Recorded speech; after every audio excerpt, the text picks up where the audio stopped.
239 men departed from Seville on 5 ships.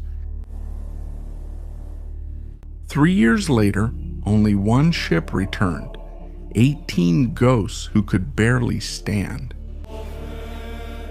No one at the port recognized them, but what they brought with them was something no human had ever achieved before. And the man who made it possible was not the one who had started the journey, because he had been dead for over a year.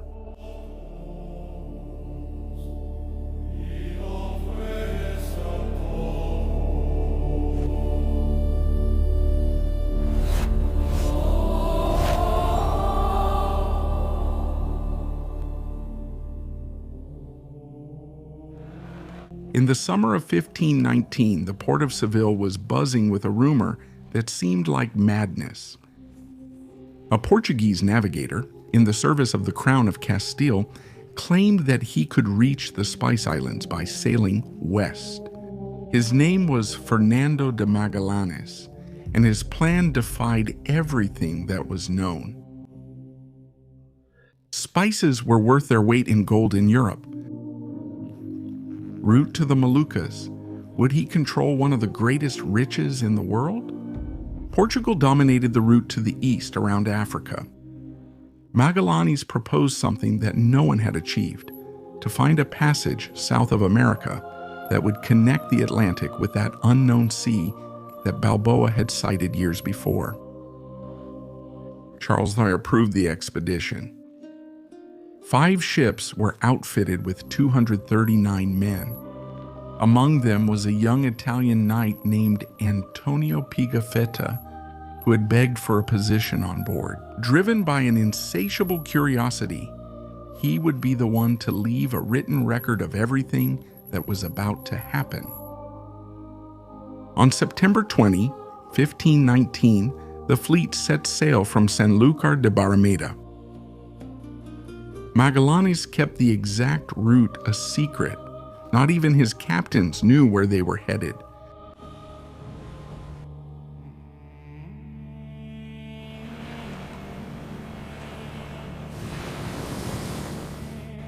After months of sailing along the coast of South America without finding the passage, the expedition arrived at the port of San Julian on March 31, 1520 to spend the southern winter.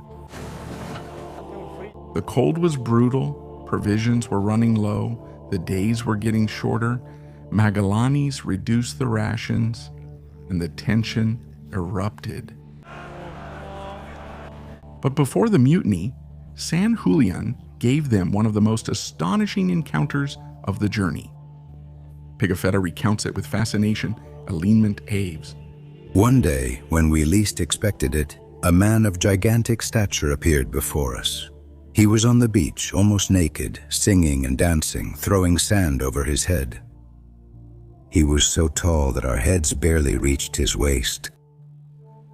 They were the Tehuelches, a people of hunters adapted to the extreme cold, with a build that left the Europeans, who barely reached 1.60 meters, astonished. Magallanes called them Patagonies, probably inspired by a character from a chivalric novel, since the name would give rise to the toponym Patagonia.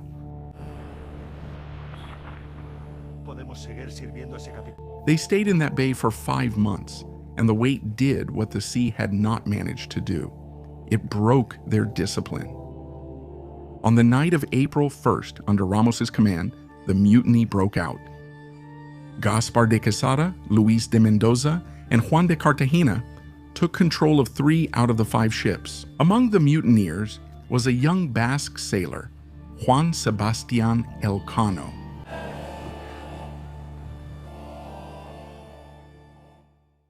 This expedition has been a failure. Should we go back to Spain?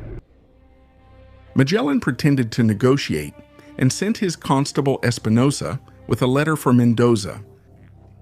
While the rebel captain was reading the message, Espinosa stabbed him with a dagger, killing him on the spot.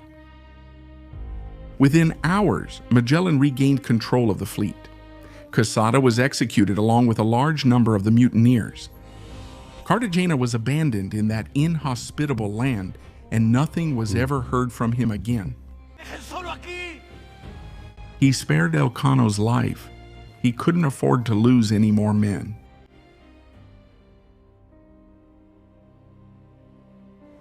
After losing it, Santiago, in a shipwreck, the 4 remaining ships spotted an inlet on October 21, 1520. It was a labyrinth of channels flanked by snow-covered mountains. On the coast, the expedition members saw bonfires lit by the natives. Magallanes called that land Tierra del Fuego. While they were crossing the strait, the San Antonio deserted and fled back to Spain. On November 28th, the 3 ships emerged into an ocean of astonishing calm. Magallanes named it the Pacific. We are already very close to our destination, and in a few weeks we will reach the islands of the schools. Was he wrong? What came next was the worst ordeal of the journey, 3 months and 20 days without setting foot on inhabited land. The water went bad, and the biscuits turned into worm-filled dust. We ate biscuits reduced to dust, full of worms and reeking of rat urine, and we drank yellow, rotten water. We were forced to eat oxhide that covered the rigging, and rats were sold for half a ducat each. Scurvy was eating away at the sailors' gums. 19 men died before, finally. In March of 1521, they sighted the islands we now know as the Philippines. In Cebu, Magallanes forged an alliance with Raja Mabon, who was baptized as a Christian with the name Carlos in honor of the emperor. But on the neighboring island of Mactan, a leader named Lapu-Lapu refused to submit. Magallanes, against everyone's advice, decided to subdue him personally. I don't agree with attacking the chief of the tribe since we've lost many men. I'll pursue and subdue him for the king, Spain. On April 27, 1521, 49 men landed in Mactan. In front of them, more than 1,500 warriors.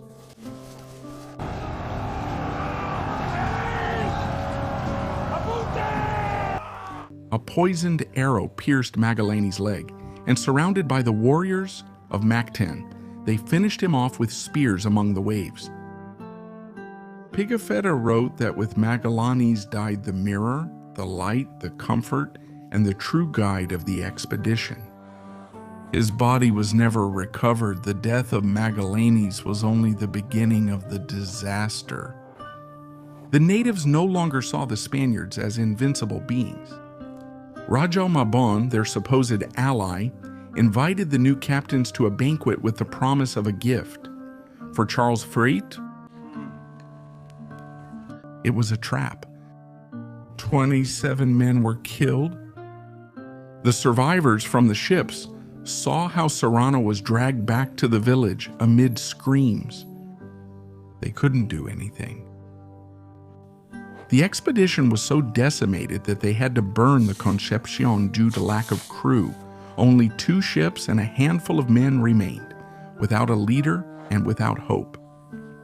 For months, they wandered through the Philippine archipelago in what became a desperate escape until the crew decided to choose new captains. In command of the Victoria, they put that Basque sailor whom Magellan had pardoned in San Julian, Juan Sebastian Elcano. Now I am the captain. After loading cloves and spices in the Moluccas, the Victoria set sail on December 21, 1521. It was doing the impossible. To return to Spain by sailing west around Africa through waters controlled by Portugal. The Trinidad, taking on water, had to stay behind. Good luck, comrades! Elcano chose to cross the Indian Ocean through the southernmost and most dangerous area to avoid the Portuguese. Understood? 156 days without making port. Hunger and scurvy once again decimated the crew when they finally reached Cape Verde. Desperate for water and food, the Portuguese discovered they were coming from the Moluccas and captured 13 of their men. Elcano ordered the anchor chains to be cut and to flee at full sail.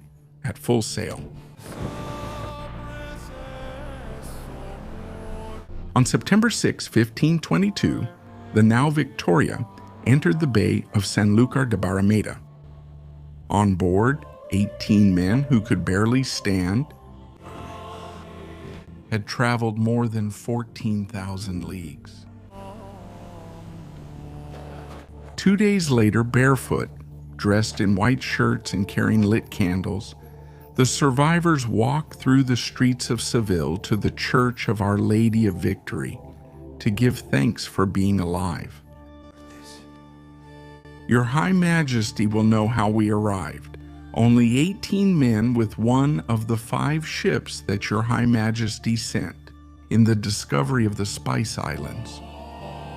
Charles I received Elcano and granted him a coat of arms with a globe and a Latin motto that said it all: Primus circumdet estime.